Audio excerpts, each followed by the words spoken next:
یہ فرض کر لینا کہ جھوٹ ہمیشہ بے رنگ ہوتا ہے اور سچ ہمیشہ چمکدار، یہ ہماری بہت بڑی فکری غلطی ہے۔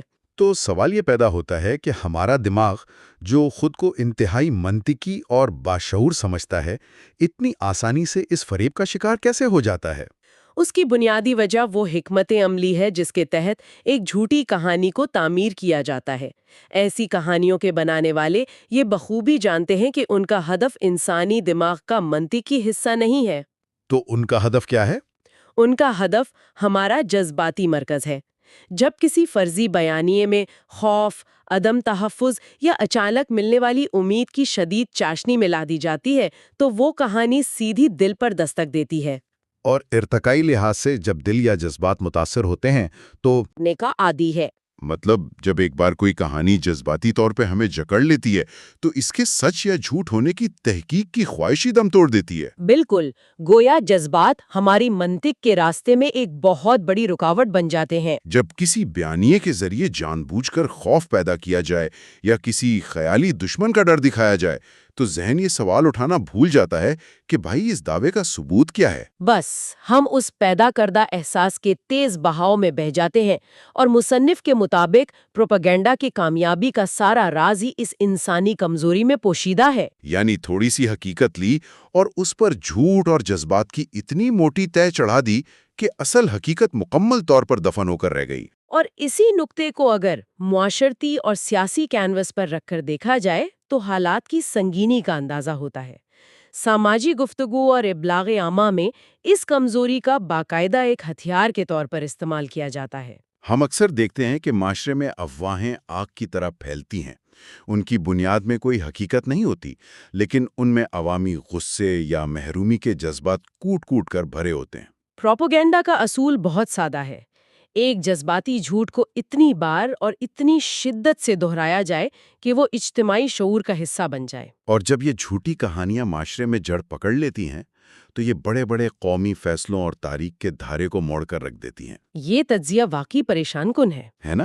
لیکن اس ساری بحث کا ہرگز یہ مطلب نہیں لیا جانا چاہیے کہ چونکہ جھوٹی کہانیاں جذبات کا استعمال کرتی ہیں تو سچی کہانیاں بے حس ہوتی ہیں۔ نہیں، بالکل نہیں۔ مضمون میں اس بات پر بھی بڑی تفصیلی روشنی ڈالی گئی ہے کہ حقیقت کی اپنی ایک الگ اور انتہائی طاقتور فریکوینسی ہوتی ہے۔ سچی کہانیوں کو کسی مصنوعی سہارے کی ضرورت نہیں ہوتی، کیونکہ ان کی بنیاد انسان کے خون، پسینے، حقیقی درد اور سچی خوشی پر استوار ہوتی ہے۔ مصنف نے ان حقیقی کہانیوں کی جو مثالیں پیش کی ہیں وہ اس فرق کو سمجھنے کے لیے بہترین ہیں۔ مثال کے طور پر ایک ماں کی اپنے بچے کے لیے دی گئی بے لوث قربانی۔ اس کہانی میں کسی مبالغے یا ڈرامے کی ضرورت ہی نہیں ہے۔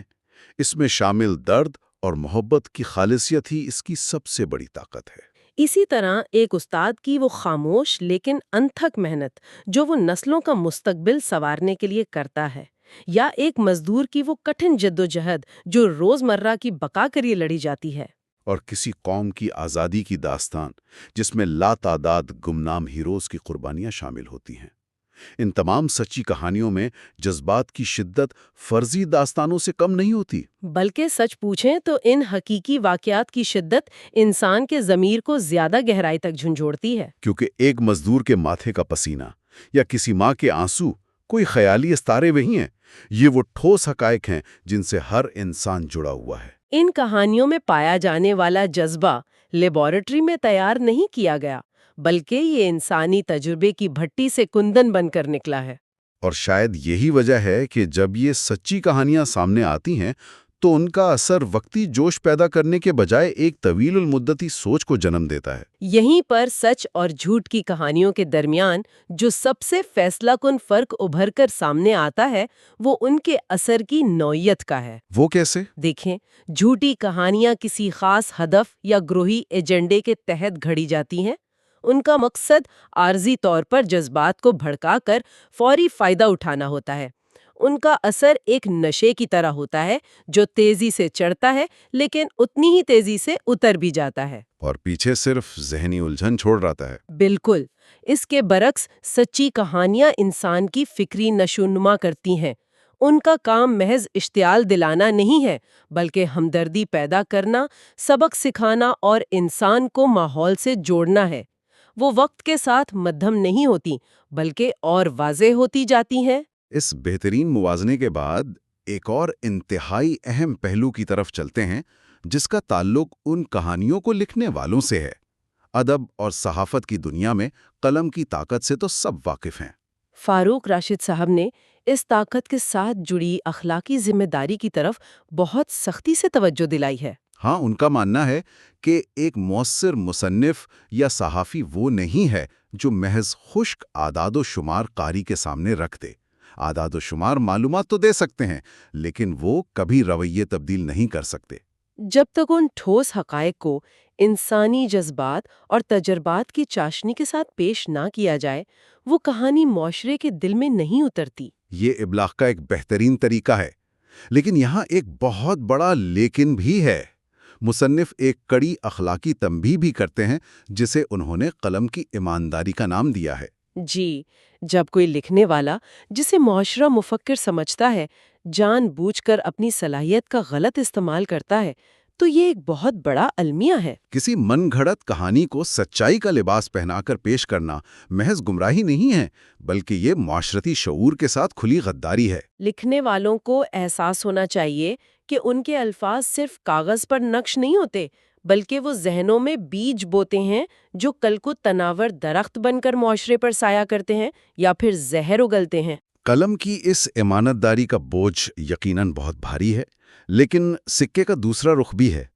اس دور میں جہاں ہمارے پاس معلومات کا ایک نہ رکنے والا سیلاب ہے، پڑھنے اور سننے والوں کا کیا کردار ہونا چاہیے؟ ہر روز سینکڑوں بیانیے اسکرینوں پر نمودار ہوتے ہیں، جن میں سے بیشتر کا مقصد صرف جذبات کو بھڑکانا ہوتا ہے۔ تو اس یلغار کے سامنے خود کو محفوظ رکھنے کا عملی طریقہ کار کیا ہو سکتا ہے؟ اس پورے جائزے سے جو سب سے مضبوط دفاعی حکمت عملی سامنے آتی ہے، وہ تنقیدی سوچ یعنی کریٹیکل تھنکنگ کو پروان چڑھانا ہے۔ جذبات برے نہیں ہیں، لیکن انہیں ہماری عقل پر مکمل طور پر حاوی نہیں ہونا چاہیے۔ بالکل، جب بھی کوئی خبر یا سوشل میڈیا کی پوسٹ شدید جذباتی رد عمل مانگے، چاہے وہ شدید غصہ ہو، خوف ہو یا اندھی عقیدت ہو، تو وہیں ایک لمحے کے لیے رک جانا چاہیے۔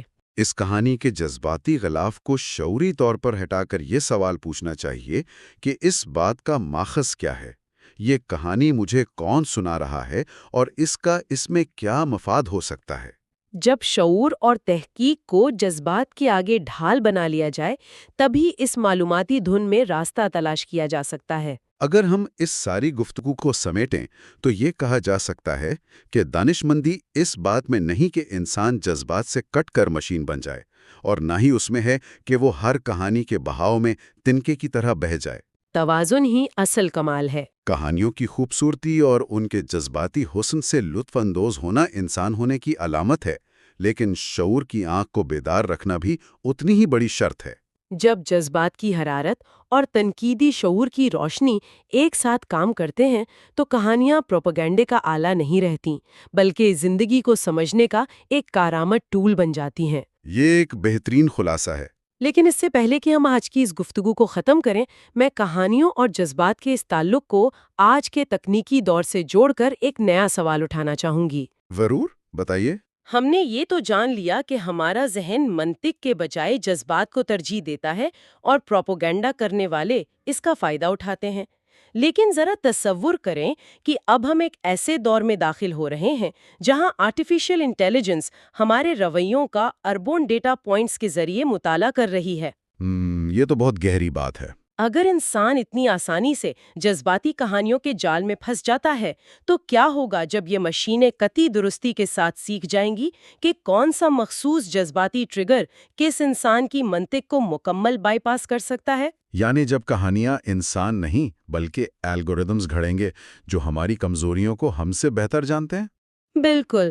تو کیا ہم مستقبل میں کبھی یہ فیصلہ کرنے کے قابل بھی رہیں گے کہ جو ہم محسوس کر رہے ہیں وہ ہمارا اپنا سچ ہے یا کسی مشین کا بنایا ہوا کامل وہم؟ اور اگر ہمارا ذہن حقائق سے زیادہ جذبات کو یاد رکھتا ہے تو کیا ہماری اپنی ذاتی زندگی کی وہ یادیں جنہیں ہم 100% سچ مانتے ہیں واقعی مکمل حقیقت ہے یا وقت کے ساتھ ہمارے اپنے جذبات نے ان یادوں میں بھی کسی حد تک افسانے کی آمیزش کر دی ہے؟ واہ، یہ سوال تو واقعی سوچ کے نئے دروا کر دیتا ہے۔ کیا ہماری اپنی یادیں واقعی 100% سچ ہیں، یا ان میں بھی ہم نے خود کہانی کی ملاوٹ کر دی ہے؟ اس پر تو گھنٹوں سوچا جا سکتا ہے۔ اگر ہماری جذباتیت اتنی ہی پیشین گوئی کے قابل ہے تو پھر سچائی کا مستقبل اور انسانی آزادی دونوں ہی ایک بہت بڑے امتحان سے گزرنے والے ہیں۔ یقیناً یہ ایک ایسا پہلو ہے جس پر تسلسل کے ساتھ غور کرنے کی ضرورت ہے۔ تو آج کے اس تفصیلی جائزے کو اسی فکر انگیز نقطے پر روکا جا رہا ہے۔ امید ہے کہانیوں اور جذبات کے اس پیچیدہ رشتے کو سمجھنے کے لیے کئی نئے پہلو سامنے آئے ہوں گے۔ علم اور دریافت کے اس سفر میں حصہ لینے کا شکریہ۔ اگلے تفصیلی جائزے میں کسی نئے موضوع کی تہوں تک پہنچنے کی کوشش کریں گے۔ تب تک کے لیے خدا حافظ۔